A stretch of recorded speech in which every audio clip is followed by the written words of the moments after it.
The blue-green waters of planet Azoria stirred with unusual activity. Hana glided through the crowded central dome, her translucent fins catching the light from the bioluminescent panels that lined the underwater city. Her gills fluttered nervously as she made her way to the council chambers. Bad news had spread quickly among the Zelar people. Their sun was dying, not the slow, natural death that stars typically faced over billions of years, but something sudden and catastrophic.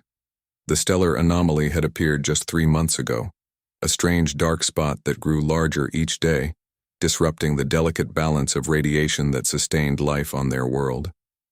The projections are clear, Hana explained to the gathered council members, her webbed hands manipulating the 3-dimensional display. Within 6 months, our planet will become uninhabitable, the ocean temperatures will rise beyond survivable levels, and the protective atmospheric layers will deteriorate. Elder Ziv, his scales faded with age to a pale blue, nodded solemnly. And our deep-sea shelters? They might extend our survival by a few weeks, nothing more, Hana replied. Her voice remained steady, though inside she felt the same fear that had gripped the entire population since the discovery. The Zelar were an advanced civilization in many ways. They had mastered ocean farming, built magnificent underwater cities, and developed sophisticated medicines from deep-sea plants. But one technology had always eluded them: space travel. Their dense, water-adapted bodies and the high pressure of their home world had made conventional spacecraft designs impossible. "We have sent distress signals to the Galactic Concord," said Lauren, the communications director, his voice rippling through the water. "They have acknowledged receipt." A murmur of hope passed through the chamber. The Galactic Concord was an alliance of 17 spacefaring species that maintained order in this section of the galaxy. The Zelar had traded with Concord merchants for generations, exchanging their unique medicines for technology and knowledge. 3 days later, a Concord vessel entered orbit around Azorius. Representatives of 5 different species made the journey down to the ocean in a pressure-adapted shuttle. The meeting took place in the Grand Dome, the largest enclosed space in the capital city. "The Concord has heard your call," announced Delegate Sarith, a tall insectoid being whose chitinous exoskeleton gleamed under the lights. "We recognize the severity of your situation and will begin preparations for evacuation." Cheers echoed through the water. Hana felt tears of relief mixed with the salt water around her face. Elder Ziv bowed deeply, a traditional gesture of gratitude. "A fleet of specialized vessels will arrive within 2 months," Sarith continued. "We will need to construct adaptation chambers for your people, as few worlds can support your specific biological needs. But we have identified 3 potential new home planets." In the days that followed, the Zelar worked alongside Concord engineers to prepare for the evacuation. Special containers were designed to transport their most precious cultural artifacts and the genetic samples of native species. Children practiced breathing exercises to prepare for the strange sensation of adaptation chambers. Hope flourished throughout Azorius. Street festivals celebrated their coming salvation. Artists created works depicting their future homes. Hana worked tirelessly with the Concord scientists, sharing everything she knew about Zelar physiology to help with the transition. "Your people will contribute greatly to the Concord," said Nyx, a furry mammalian scientist from a world called Terulian. "Your medical knowledge alone makes this rescue operation worthwhile." But then came the silence. It started with small delays. Supply. Shipments missed their scheduled arrivals. Communication became less frequent. The Concord representatives began holding private meetings excluding Zelar leaders. 40 days after the initial promise of rescue, Hana was summoned to an emergency council session. "The Concord delegation has informed us of a complication," Elder Ziv announced, his voice heavy. "The rescue operation has been reconsidered." Lauren played a recording of Delegate Sarith's most recent communication. "After careful analysis, the Galactic Economic Committee has determined that the resource expenditure required for full evacuation exceeds the established threshold under Concord Regulation 5.7. The specialized equipment, the planetary terraforming, and the long-term support structures represent an investment that cannot be justified for a non-member species. The chamber erupted in shocked voices. Hana could barely process what she was hearing. "They're abandoning us because we're too expensive to save?" she asked, her voice cutting through the chaos. Elder Ziv nodded grimly. "They have offered to evacuate 200 of our most valuable citizens, scientists and medical researchers. The rest would remain. That's less than 1% of our population." Hana's fins flared in anger. "We cannot accept this." For 2 weeks, the Zelar leaders attempted negotiations. They offered exclusive rights to their medical discoveries for the next century. They proposed working as indentured specialists. Every offer was met with polite decline. On the 50th day since the first promise of rescue, the remaining conquered representatives packed their equipment. Hana watched from the observation bubble as their shuttle rose toward the orbiting ship. "We will continue monitoring your situation," Sareth had said in his final message, "and we extend our sincere regrets." That night, the first major storm hit the northern continent. The atmospheric degradation was accelerating. Families began moving into the emergency shelters deep beneath the ocean floor, structures originally built to withstand seasonal hurricanes, not planetary death. Hana remained at her post in the communication center, broadcasting continuous distress signals into space. The Conquered had established a quarantine zone around Azorius, officially to prevent resource pirates from exploiting the crisis. In reality, it ensured no independent rescue attempts could reach them. 3 weeks passed. Food reserves dwindled, faster than expected. The water near the surface became noticeably warmer, killing sensitive coral formations that had existed for thousands of years. In the main shelter, Elder Ziv led daily meditation sessions helping people manage their fear. But Hana could see the doubt in his eyes. They were truly alone, abandoned by the galactic community that had once seemed so promising. Why did they even bother coming at all? Asked Mira, a young engineer working alongside Hana. Why give us hope just to take it away? Hana had no answer. She adjusted the broadcast frequency and sent another message into the emptiness of space, expecting nothing in return. The days grew darker, the ocean grew warmer, and the Zealer people, once proud partners in galactic trade, learned the cruel truth about their place in the cosmic order. They had been left behind. 3 weeks had passed since the last conquered ship disappeared into the dark sky above Azorius. Life in the deep-sea shelters had fallen into a grim routine. The Zealar people, once spread across vast underwater cities, now lived cramped together, in emergency chambers never designed for long-term use. Hana swam through the narrow corridors of Shelter 7, nodding to familiar faces as she passed. Children no longer played their usual water games. They floated quietly beside their parents, large eyes dulled by fear and boredom. The shelters had power, filtered water, and basic food production, but comfort was in short supply. "Any news from the surface?" asked Mira, joining Hana as she made her way to the communication center. "The atmospheric storms are getting worse," Hana replied. "The monitoring buoys show ocean temperatures up another 2 degrees in the shallow regions." The communication center was a small room with equipment salvaged from the main city. Lauren sat hunched over the controls, his scales looking dry and pale under the artificial lights. "Still nothing?" Hana asked, though she already knew the answer. Lauren shook his head. "The Concord blockade is still in place. I've detected their patrol ships twice today.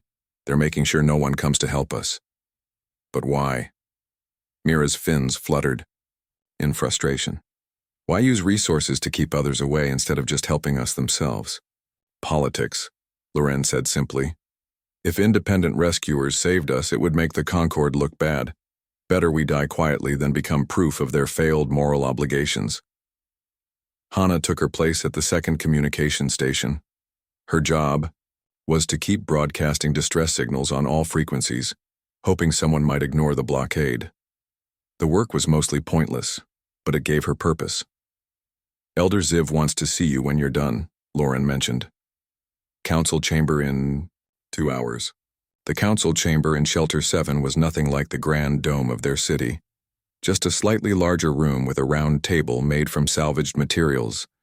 The remaining city leaders gathered there daily, tracking supplies and maintaining order. Elder Ziv looked older than Hana remembered. His once vibrant blue scales had faded to a sickly gray. The stress of leading a dying people wore heavily on him. "Hana, thank you for coming," he said, gesturing to an empty spot at the table. "We need your scientific opinion." The other council members looked equally tired. Torin, the resource manager, had data tablets spread before him. Kella, the medical director, studied charts of increasing health problems in the shelters. "Our food production systems are failing faster than expected," Torin explained. "The algae farms need more light than our emergency systems can provide. At current consumption rates, we have perhaps 30 days of food remaining." Hana felt the cold reality sink deeper. The surface farms are lost already? Complete temperature. "Collapse in the shallows," Torin confirmed. "Nothing survives there now." Elder Ziv touched a control, and a holographic model of their planet appeared above the table. Red areas showed uninhabitable zones. Almost 80% of the planet glowed red. "We need options," Elder Ziv said simply. The room fell silent. They had discussed every possibility already. There were no good options left. "We could try to reach the southern deep trench," Kella suggested eventually. "The water there might stay cool longer due to the depth. The journey would require swimming through increasingly hot waters," Hana pointed out. "Many wouldn't survive the trip." "And the trench has no infrastructure," Torin added. "No food production, no permanent shelter." They continued this way for hours, examining and discarding desperate plans. Hana felt the weight of hopelessness pressing down, heavier than the ocean depths they called home. When the meeting finally ended without solutions, Hana didn't return to the communication center. Instead, she swam to the small chamber she shared with 3 other scientists. She needed time alone with her thoughts. Her private space was little more than a sleeping pod with a small storage compartment. Hana pulled out her personal data tablet and opened a file she had been working on in secret. It contained her own calculations about their planet's death, more detailed and honest than what she shared with the others. The truth was worse than anyone knew. Her latest models showed accelerating decline. They likely had less than 2 months, not the 6 they were telling the general population. A soft tone indicated someone at her door. It was Mira, looking distressed. "You should come. See this?" she said without greeting. They swam quickly back to the communication center. Lauren was frantically adjusting controls, his fins rippling with excitement or fear. Hana couldn't tell which. "What's happening?" she asked. "I detected something unusual," Lauren said, not looking up from his work. "A signal. Not conquered. Not like anything in our database." Hana moved closer to see the readouts. "A ship? I think so. But it's not following any known conquered flight path. And the energy signature is different." The 3 of them worked in tense silence, trying to gather more information. The mysterious object was definitely approaching Azorius, moving fast and making no effort to hide its presence. "Should we alert the council?" Mira asked. "Not yet," Hana decided. "Not until we know more. I don't want to give false hope." Hours passed as they tracked the approaching vessel. It moved with purpose, following a direct course toward their planet. More strange still, it seemed to be broadcasting on multiple frequencies, including some the Zelar used for their own communications. "It's slowing," Lauren announced suddenly. "Entering orbit." "Are the Concord patrol ships responding?" Hana asked. Lauren checked his instruments. "Yes, they're moving to intercept. They're ordering the vessel to leave the quarantine zone. Can we hear the communication?" Lauren adjusted some settings, and a crackling voice filled the room. The language was unfamiliar, but the tone was unmistakably defiant. "They're ignoring the warning," Mira whispered. "They're still coming." Then, something unexpected happened. The strange vessel broadcast directly toward the planet, on the exact frequency the Zelar had been using for their distress calls. A message came through, choppy and imperfect, but clear enough. "People of Azorius, we received your distress signal. We are not conquered. We are human vessel NSC Horizon. We come to help. Please respond." The 3 Zelar stared at each other in disbelief. "Humans?" Mira finally said. "What are humans?" I've never heard of them, Lauren admitted. They're not one of the 17 conquered species. Hana felt something she had nearly forgotten, a small flicker of hope. Send a response. Tell them we're still here. As Lauren prepared to transmit, the sensors showed something alarming. The conquered patrol ships were closing in on the unknown vessel. Weapons systems were activating. Hurry, Hana urged, before the Concorde drives them away, or worse. The message went out, simple and desperate. Unknown vessel, this is Azorius. We are still alive. Please help us. Now they could only wait, watching the drama unfold in orbit above their dying world. A mysterious ship from an unknown species called humans had come despite the blockade. But would they survive the Concorde's enforcers? And even if they did, what could one ship do to save an entire civilization? For the first time in weeks, Hana allowed herself to wonder if their story might not end in tragedy after all. Tension filled the small communication center as Hana, Lauren, and Mira watched the confrontation unfold in orbit. The strange human vessel, the NSC Horizon, had come to a complete stop. 3 conquered patrol ships surrounded it, their weapons, systems active and ready. We should inform Elder Ziv, Mira suggested, her voice trembling with nervous energy. Hana nodded. Go quickly. Bring him here. As Mira darted away, Lauren continued adjusting the communication equipment. I'm trying to intercept their transmissions. The Conquered is speaking in standard trade language, but these humans are responding in something completely different. Suddenly, the sensor readings changed. The human ship was moving again, but not retreating as expected. Instead, it was maneuvering between the Concorde vessels with surprising speed and agility. What are they doing? Hana wondered aloud. They can't possibly outfight 3 patrol ships. The answer came moments later. The human vessel accelerated sharply, diving toward the planet's atmosphere. The Concorde ships followed, but seemed reluctant to fire weapons so close to Azorius. They're coming down, Lauren said in disbelief. They're actually running the blockade. Elder Ziv arrived with Mira, his aged eyes widening at the sensor displays. Explain, he commanded simply. Hana quickly briefed him on the situation. Unknown species called humans. Single vessel. They responded to our distress call despite the Concorde blockade. Now they're attempting atmospheric entry. How is one ship supposed to save us all? Elder Ziv asked the question they were all thinking. Before anyone could respond, the communication system crackled to life. A voice spoke in broken but understandable Zelar language. People of Azorius. This is Captain Ethan Wright of NSC Horizon. We are entering your atmosphere. Request coordinates for safe landing near your population center. We come to help. Lauren looked to Elder Ziv, who nodded permission to respond. NSC Horizon. This is Azorius Control. Our population is currently in underwater shelters. Surface conditions are deteriorating rapidly. Do you have water landing capability? A pause then. Affirmative. Horizon equipped for water landing. Send coordinates. Lauren transmitted the location of a deep bay near Shelter 7 that still had relatively stable conditions. Meanwhile, Elder Ziv called an emergency meeting of the remaining council members. We need to prepare, he told Hana. If these humans truly intend to help, we must be ready. If it's some kind of trick, we must also be ready. Word spread quickly through the shelter. Hope and fear mixed in equal measure. An unknown species had broken through the Concorde blockade to reach them. But why? What could they possibly want? And what could one ship do against a dying planet? Hana joined a small team of volunteers who would meet the human vessel. They swam up toward the surface, an area most Zelar had avoided since the crisis began. The water grew uncomfortably warm as they ascended, and Hana could see the angry storms raging above the surface through the increasingly clear water. There, called one of the security officers, pointing toward a dark shape descending through the churning waves.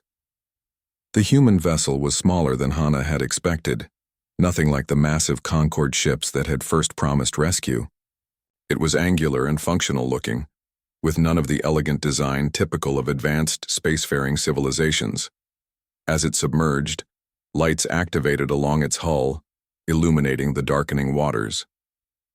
The Zelar team kept a safe distance, watching as the vessel stabilized at medium depth. A section of the hull slid open, revealing an airlock chamber. Bubbles escaped as pressure equalized. 3 figures emerged. They wore fitted suits that covered their bodies completely, with clear helmets showing their faces. Hana studied them, with scientific curiosity. They appeared to be bipedal, with 2 arms and features somewhat similar to some of the mammalian-conquered species. Their skin tones varied from light to dark brown. One of the humans raised a hand in what seemed to be a greeting gesture. It held up a device and a voice translated into Zelar language. "I am Captain Ethan Wright. We come in peace and offer assistance." Elder Ziv, who had insisted on joining the greeting party despite his age, swam forward slightly. "I am Elder Ziv of the Zelar people. Why have you come when the conquered abandoned us?" The translation took a moment. Then the human captain responded, "We intercepted your distress signals. We are not members of the conquered. Humans help those in need when we can. One ship cannot evacuate our entire population," Ziv stated bluntly. "What kind of help do you offer?" The captain gestured to one of his companions, who swam forward with a small container. The second human spoke, her words translated. "I am Lieutenant Kelly Martinez, Science Officer. We have technology that can help. May we come to your shelter to explain?" Hana noticed the Zelar security team growing tense. Trust did not come easily, after the Concord's betrayal. But what choice did they have? Elder Ziv made the decision. "You may bring 3 representatives to our shelter. Your vessel must remain here." The humans agreed to these terms. After returning briefly to their ship, Captain Wright, Lieutenant Martinez, and a third human, introduced as Chief Engineer Alan Carter, followed the Zelar team down to Shelter 7. The humans' visit caused a sensation among the shelter's inhabitants. Children crowded to see the strange visitors, while adults maintained cautious distance. In the council chamber, the humans removed their helmets, revealing more of their features. They breathed air, not water, but their suits apparently allowed them to function in the Zelar environment. "Let me be direct," Captain Wright said after formal introductions were complete. "Your planet is dying faster than you realize. The Conquered knows this but chose economics over lives." Hana felt a chill at the captain's blunt assessment. "How do you know this?" "We've been monitoring the situation," Lieutenant Martinez explained. "The stellar anomaly affecting your sun is progressing geometrically, not linearly. You have weeks, not months." The news sent murmurs through the council members, but Hana had suspected as much from her own calculations. "So what do you propose?" Elder Ziv asked. "Your ship is too small for our people." Chief Engineer Carter placed a device on the table that projected a holographic image of what appeared to be a special chamber. "This is stasis technology.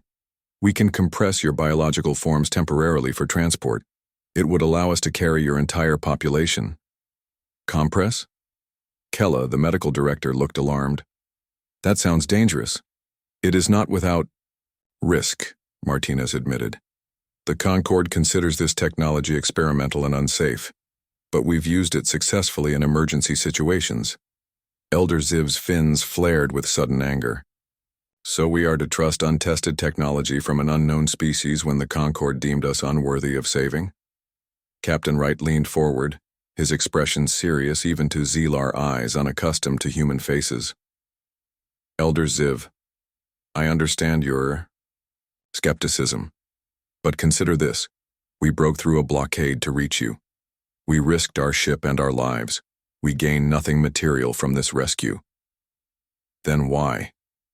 Hana asked, the question burning in everyone's mind. "Why come at all?" The captain's answer was simple: because it was the right thing to do. As the humans began explaining their plan in more detail, Hana studied them closely. Their technology seemed less advanced than the Concord's in many ways, yet they had solutions the Concord had claimed were impossible. Their manner was direct, lacking the diplomatic polish of Concord representatives, and they spoke of concepts like moral obligation with unexpected conviction. For the first time since the crisis began, Hana allowed herself to feel real hope. These strange humans might actually save them, if the Zeelar were willing to take the risk. The council chamber had cleared except for a small group. Elder Ziv sat with Hana, Kella, and Torin, facing the three humans across the table. For hours, they had discussed the details of the proposed rescue plan. Now it was time for a decision. The risks are significant, Kella stated, reviewing her notes on the stasis technology. Based on what Lieutenant Martinez has explained, there could be cellular damage during the compression process. Minor and treatable damage, Lieutenant Martinez clarified. Our previous uses of this technology have shown a 97% success rate with no lasting effects. And the alternative is certain death, Captain Wright added quietly. I won't minimize the risks, but I also won't pretend you have better options. Elder Ziv closed his eyes, a gesture of deep thought among the Zeelar. How long would our people remain in this stasis condition? 3 weeks at maximum, Chief Engineer Carter answered. That's how long it will take us to reach the destination we've identified. Hana leaned forward. You still haven't fully explained where you plan to take us. The humans exchanged glances. Captain Wright nodded to Lieutenant Martinez, who activated a holographic display showing a star system Hana didn't recognize. This is a system approximately 20 light-years from here, Martinez explained. It contains an oceanic moon that orbits a gas giant. The water is similar in composition to your home world, and the temperature range is compatible with Zeelar physiology. Why isn't this world known to the conquered? Torin asked suspiciously. Captain Wright's expression hardened slightly. It is known to them. They've classified it as a potential colony world, but humans found it first, and we've kept our discovery unofficial. You're offering us a world that the Concord might claim? Elder Ziv looked alarmed. The Concord respects established settlements even from non-member species, Wright assured him. Once you're established there, they won't risk the political complications of forced removal. Silence fell over the room as the Zeelar Council members considered this information. The humans waited patiently, understanding the weight of the decision. Finally, Elder Ziv spoke. We will need to present this option to our people. They must understand both the risks and the hope it offers. Of course, Captain Wright agreed. But I must warn you, we detected Concord reinforcements entering this system. They know we've broken the blockade. We have perhaps 48 hours before they can bring enough ships to prevent our departure. The news added urgency to an already tense situation. Hana volunteered to work with Lieutenant Martinez to prepare a clear explanation of the stasis technology for the general population, while Elder Ziv called for a gathering of all shelter residents. Within hours, the Great Hall of Shelter 7 was filled beyond capacity. Water currents rippled with nervous energy as thousands of Zeelar pressed together to hear about the unexpected rescue offer. The three humans stood beside Elder Ziv, their strange appearance causing constant whispers among the crowd. Elder Ziv raised his hands for silence. My people, you know our situation. Our world is dying. The Concord abandoned us. Now these humans have come with an offer of rescue, but it carries risks that you must understand before we decide. He gestured to Hana, who swam forward with Lieutenant Martinez. Together they explained the stasis technology, honestly addressing both its potential and its dangers. Holographic diagrams showed how the compression process would work and what the journey to their new home would entail. When they finished, the hall erupted with questions. Parents worried about the effects on children. Elders asked about their chances of survival. Scientists questioned the technical details. Through it all, the humans answered directly, never minimizing concerns but always returning to the fundamental truth. This was the only chance the Zeelar had. One voice rose above the others, a young mother holding her child. The Conquered promised to save us too. Why should we trust these humans will do better? Captain Wright stepped forward. His translator conveyed his words, but it was his expression that many Zeelar would later remember. A look of absolute determination. The Conquered made a calculation based on value and cost, he said. We made a choice based on what's right. I cannot guarantee everyone will survive this process perfectly. I can only promise that we will not abandon you, no matter what complications arise. A murmur passed through the crowd. The humans' directness was so different from the diplomatic language the Conquered had used. We need to vote, Elder Ziv announced. Our tradition requires consensus for decisions that affect our entire people. The voting process was simple but powerful. Each adult Zeelar would pass before the council, indicating their choice with a gesture, right hand for acceptance, left hand for rejection. For nearly 6 hours the procession continued. Hana watched alongside the humans, counting silently as her people made their choice. Fear was visible on many faces, but so was determination. As the last votes were tallied, Elder Ziv announced the result. Our people have spoken. We will accept the humans' offer. The decision made, preparation began immediately. Chief Engineer Carter returned to the NSC Horizon with several Zilar engineers to modify the stasis chambers for Zilar physiology. Lieutenant Martinez worked with Kella to identify the most vulnerable individuals who would need special attention during the process. Captain Wright and Hana coordinated the evacuation sequence, organizing the population into groups and determining the order of transfer. We'll need to prioritize the children and their direct caregivers, Wright suggested. Then medical personnel, then the general population, with technical experts last, so they can help with any adjustments needed during the process. Hana nodded, impressed by the captain's logical approach. What about cultural artifacts? The Concord promised we could bring our historical records and genetic samples of native species. We've allocated space for essential cultural preservation, Wright assured her. Not as much as the Concord promised, but enough to maintain your heritage. As they worked, Hana found herself growing curious about these humans. Your species isn't part of the Concord. Are you a new spacefaring civilization? Wright smiled slightly. Relatively new. We've been exploring beyond our solar system for only about 70 years. The Concord considers us underdeveloped. Yet your technology allowed you to bypass their blockade, Hana observed. Humans tend to advance quickly in areas that interest us, Wright said. And we've learned to be creative when facing stronger opponents. Their conversation was interrupted by an urgent call from Lauren at the communication center. Sensors detect multiple Conquered vessels entering orbit, at least 6 ships, larger than the patrol vessels. Captain Wright's expression turned grim. They've arrived sooner than expected. We need to accelerate our timetable. He activated his communication device. Carter, Martinez, emergency protocol. Begin stasis procedures immediately with whoever's ready. We're out of time. Across the shelter, alarm sounded. The carefully organized evacuation plan dissolved into controlled chaos as the Zeelar rushed to prepare for immediate departure. Hana felt fear rising again, but pushed it down. The rescue they had barely dared to hope for was now a desperate race against time. The Conquered had returned in force, determined to maintain their blockade. Would the humans still be able to save them, or had hope arrived only to be snatched away once more? Chaos filled the shelter as the Zeelar rushed to begin the evacuation.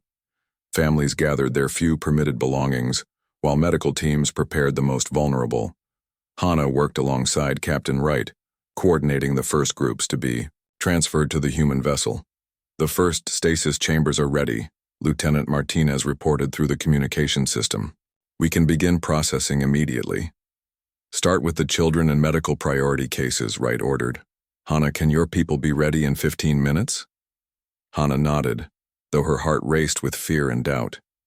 Everything was happening so quickly now. What about the Conquered ships? Will they attack? They're hailing us with demands to surrender, Wright replied, his voice grim. But direct attack is unlikely. The Conquered avoids open violence. It damages their political image. They'll try to block our departure instead. The first group of Zilar, mostly children with their parents, gathered near the waterlock that would take them to the surface.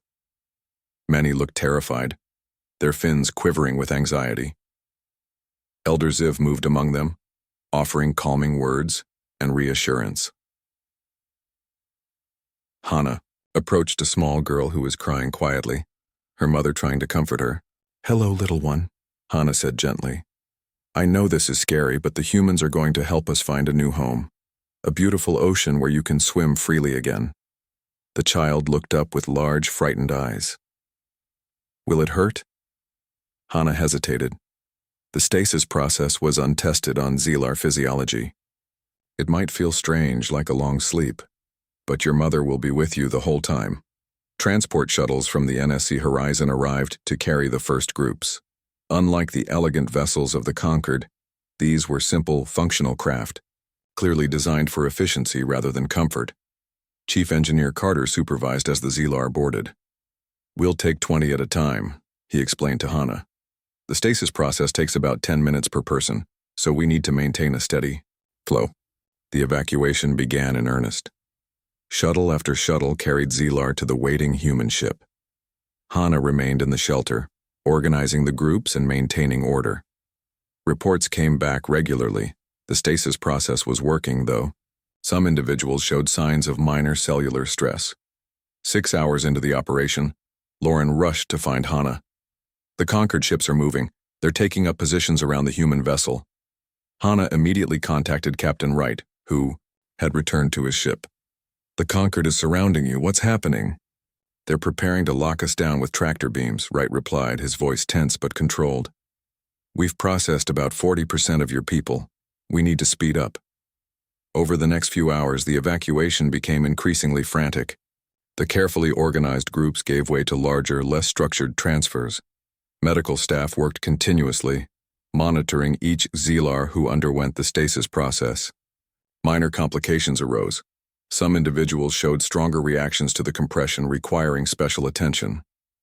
"They're demanding we turn over the stolen Concord asset, meaning your people," Wright informed Elder Ziv during a brief communication. "They're claiming jurisdiction over the Zelar as a protected species under their conservation protocols. The same protocols they ignored when they abandoned us," Elder Ziv replied bitterly. 18 hours into the evacuation, with nearly 80% of the Zelar population now aboard the human vessel, the situation deteriorated further. The Concord deployed smaller ships to intercept the transport shuttles. "They're not firing weapons," Lieutenant Martinez reported, "but they're making each trip increasingly difficult. We've had to take evasive maneuvers." Hana was among the last group still in the shelter, along with Elder Ziv and the remaining technical staff. The once crowded halls now echoed emptily, emergency lights casting long shadows. "You should have gone already," Hana told Elder Ziv. "Your safety is paramount." The old leader shook his head. "A leader leaves last. That is our way." A violent tremor shook the shelter, stronger than any before. Warning systems blared to life. "Structural integrity compromised in sections 3 and 4, announced the automated system. "Flooding imminent. The planet is breaking down faster than predicted," Hana realized with horror. "We're running out of time." Just then, Captain Wright's voice came through urgently. "The Concord has activated tractor beams. We're fighting them, but we can't break free and come to you. You need to reach us." Hana looked at the 23 Zelar remaining, the last of their kind still on the dying world. "We need to swim to the surface ourselves. The shuttles can't reach us." Elder Ziv's eyes widened.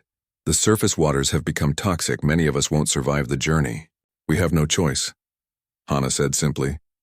They gathered quickly, bringing only the most precious remaining cultural artifacts, data crystals containing their history, art, and genetic records.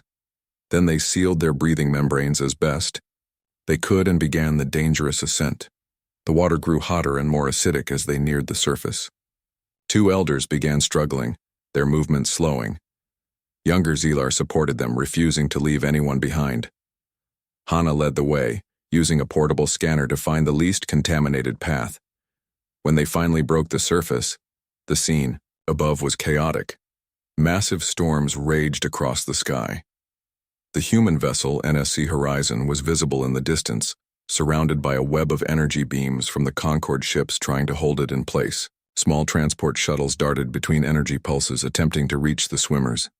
"They see us," Hana called out, pointing to an approaching shuttle. The small craft landed on the churning water nearby. Chief Engineer Carter leaned out, helping the exhausted Zeelar aboard. Hurry! The captain's got a plan, but we need everyone on board first. They crowded into the shuttle, which struggled to rise with its heavy load. As they approached the NSC horizon, Hana could see the human vessel's engines glowing with intense energy, fighting against the Concorde's tractor beams. Once aboard, they were rushed to the stasis processing center. Lieutenant Martinez worked frantically, monitoring each Zeelar's vital signs as they underwent compression. Elder Ziv shows cellular degradation from the toxic water, she reported to Captain Wright. We need to stabilize him before stasis. Hana stayed with the Elder as human medical staff worked to treat him. Our people? He asked weakly. All aboard, Hana assured him. Every Zeelar is now on this ship. A tremendous shudder ran through the vessel. Warning alarms sounded throughout.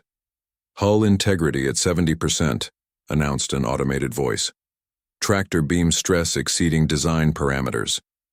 Captain Wright's voice came over the communication system. All personnel secure for emergency jump. Stasis control status report. Final subjects entering stasis now, Martinez replied. 90 seconds to completion. Hana felt the ship's vibrations increasing. Through a viewport, she could see the Concorde vessels drawing closer, their energy beams intensifying. We can't break free conventionally, Wright explained, suddenly appearing in the stasis center. We're going to overload our engines and use the energy surge to disrupt their tractor beams. It's risky. The ship will take damage. What can we do to help? Hana asked. Nothing now except complete the stasis process, Wright said with grim determination. Once your people are safely in compression, we can weather whatever comes next. Elder, Ziv was the last to enter stasis. As the chamber closed around him, he reached out to touch Hana's hand. You brought us hope when there was none, he said softly. Whatever happens now, remember that our people lived because humans cared when the Concorde did not. The stasis field activated, and Elder Ziv's form shimmered and compressed until he was safely preserved like all the others. Hana turned to find Captain Wright watching her. It's done, she said. Our entire civilization is in your hands now. Wright nodded solemnly. Then let's get them to their new home. He returned to the bridge while Hana followed Lieutenant Martinez to a secure area. The ship's engines roared to a pitch she hadn't thought possible. Through the viewport, she watched as brilliant energy cascaded across the hull, breaking the Concorde tractor beams one by one. With a final surge of power, the NSC horizon broke free. The vessel shuddered violently as it accelerated away from the conquered ships, away from the dying world that had been the only home the Zeelar had ever known. Hana closed her eyes, one of the few Zeelar not in stasis, entrusting her fate and the fate of her entire species to these strange, determined humans who had risked everything for people they had never met before. The rescue had succeeded, against all odds, against the will of the powerful Concorde, against the death of their world. The Zeelar would survive. And they would never forget that when abandoned by all others, it was humanity that came to their rescue.